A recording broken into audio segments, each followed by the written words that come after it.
Je m'appelle Tony Nguyen, je suis directeur artistique. Moi, je m'appelle Chloé Cour. Moi, je sors d'études. J'ai été 5 ans dans une école de design et de direction artistique. Moi, dans mon travail avant, donc j'étais en agence en direction artistique. Je faisais du coup du 360, c'est-à-dire digital et du print et du branding. Je trouvais que j'avais pas assez de connaissances en termes de technique, en termes du X et du Y, pour mener à bien tous les projets que je faisais.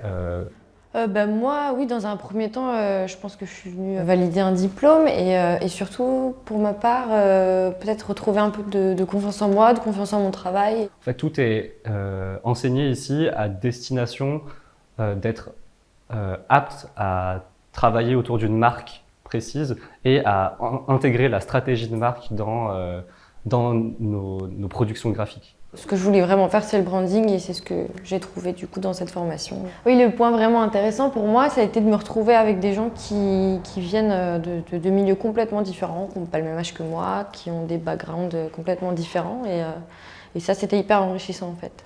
Pas une seule personne n'avait la même approche du design, la même culture du design, du graphisme, etc. On avait tous des références différentes. Et en fait, ça a fait une espèce d'émulsion où on a énormément échangé. Tout le monde était vraiment motivé, bienveillant. C'est hyper enrichissant, que ce soit sur le plan professionnel et même sur le plan humain. C'est une formation qui nécessite quand même un niveau en fait d'entrée. On ne peut pas rentrer sans avoir jamais touché au design. Dans notre groupe, il n'y avait pas beaucoup de personnes qui avaient jamais fait de design avant. Et il me semble, ouais, je crois que tout le monde avait déjà fait un peu de design avant. Mais je pense que dans l'autre groupe de DA Global, il y en avait beaucoup qui ont fait une pré-formation avant, je crois. Mais ouais, il y a quand même une sélection, il y a quand même une demande en fait d'avoir au moins un petit bagage artistique avant de rentrer.